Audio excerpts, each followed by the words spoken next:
Hey guys, welcome back. Today we're diving into a perfect drawing practice that will improve your shading, your texture, and your overall control with pen or pencil. Value scales using hatching and cross hatching. Before we get into the lines, let's talk about what a value scale is. A value scale is simply a range from light to dark. Artists use it to practice controlling tone, and it helps when you're shading objects so they look three-dimensional. Today, instead of smooth shading, we'll create that range using hatching and cross hatching. For this practice, you'll just need a pencil or a pen, a ruler if you want neat boxes, and some paper. Part 1. Hatching Value Scale.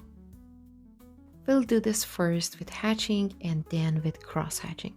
By the end, you'll see how just lines, no blending, no smudging, can create a full range of tones from light to dark. Draw a long rectangle and divide it into 5 to 7 equal boxes. Each box will represent one step of value, going from very light on the left to very dark on the right.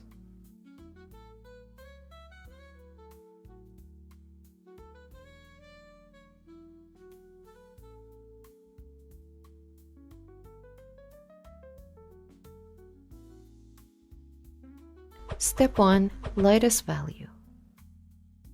In the first box, use very light pressure and draw evenly spaced parallel lines. Keep them far apart so plenty of white paper shows through. This creates the lightest value.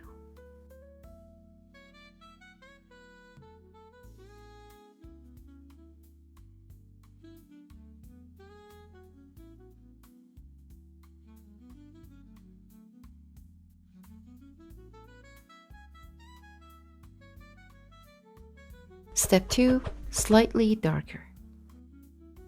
In the second box, draw the same kind of lines, but place them closer together. Don't press harder yet. The main difference is the spacing. When lines are closer, less paper shows, and the tone naturally looks darker.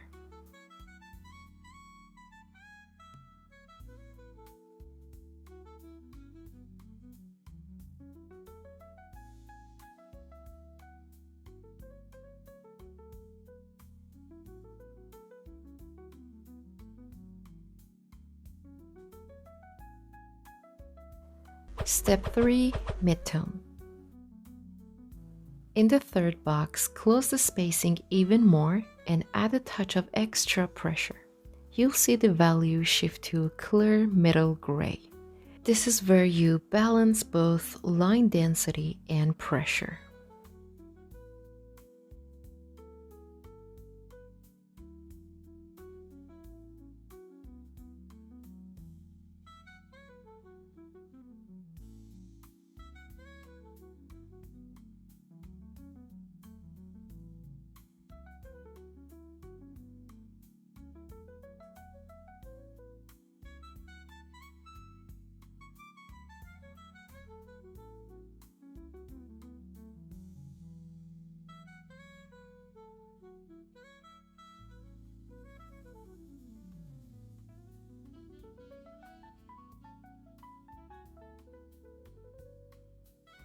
Step 4. Darker value. In the fourth box, push the spacing even tighter. The lines should almost touch. Add more pressure so the marks are stronger. At this stage, there should be very little white left, giving a dark gray value.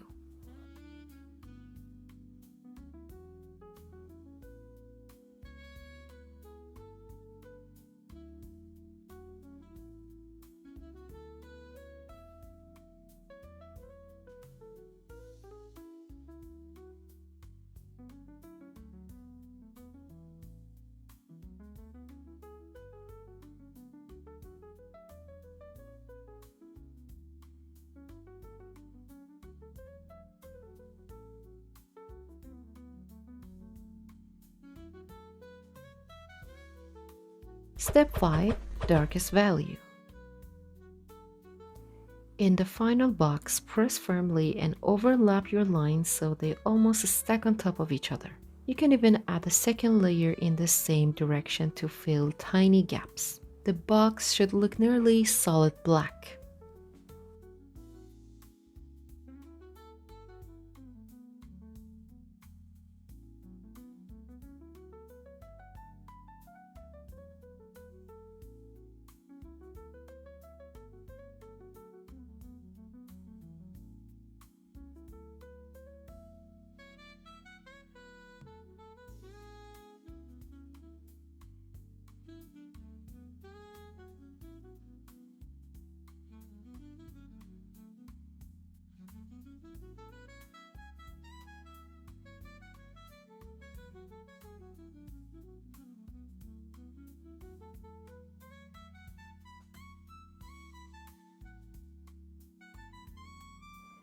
Transition tips for hatching.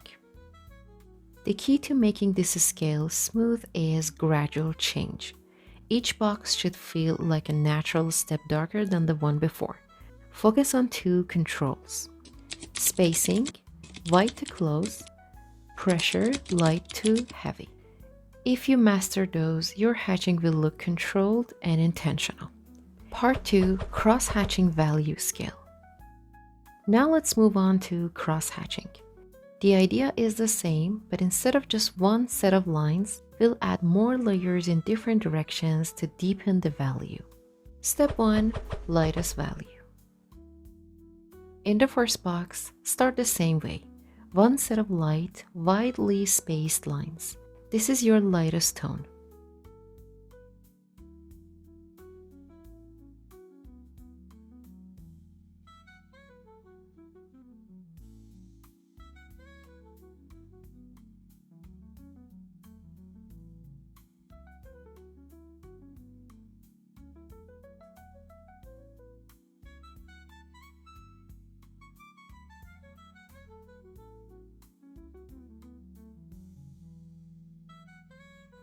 Step 2: Slightly darker. In the second box, add a second set of lines in a different direction, maybe diagonal if your first layer was vertical. Keep them light and spaced out. The overlap instantly makes this value darker.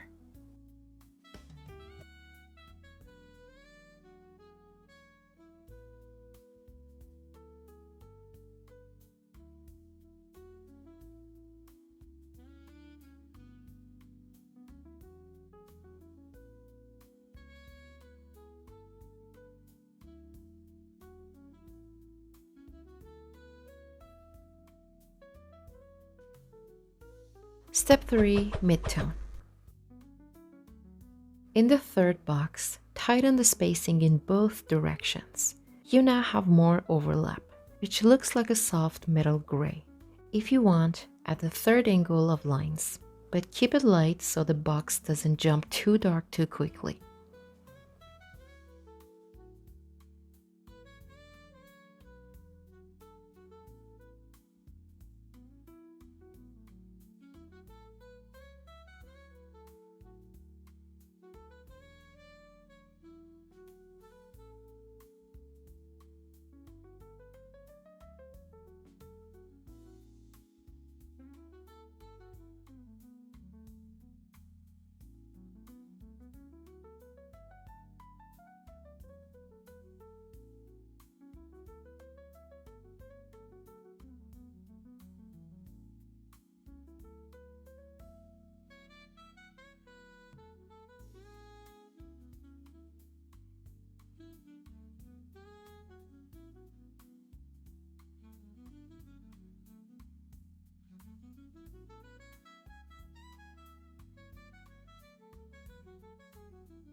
Step 4: Darker value. In the fourth box, add 3 or 4 sets of lines, vertical, horizontal, and both diagonals. At this stage, press slightly harder so the lines show up bolder. The texture becomes denser and the value shifts toward dark gray.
Step 5. Darkest value.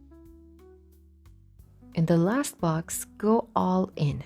Layer as many directions as needed and press firmly so the lines nearly fill the space. The box should look very dark, but because the lines are visible, it has a rich texture quality instead of looking flat.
Transition tips for cross-hatching.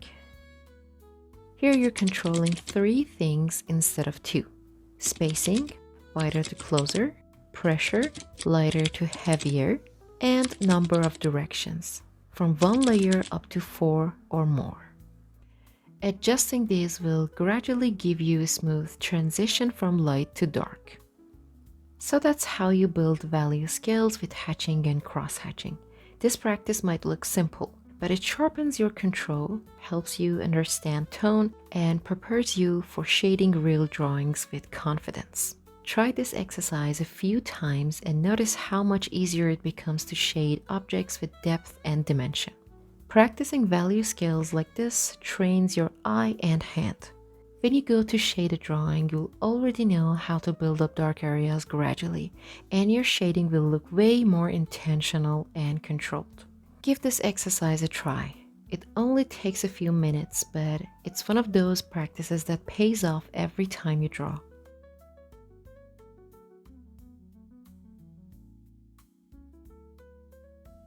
If you found this helpful, hit that like button and don't forget to subscribe for more drawing tutorials. Thanks for watching and happy drawing!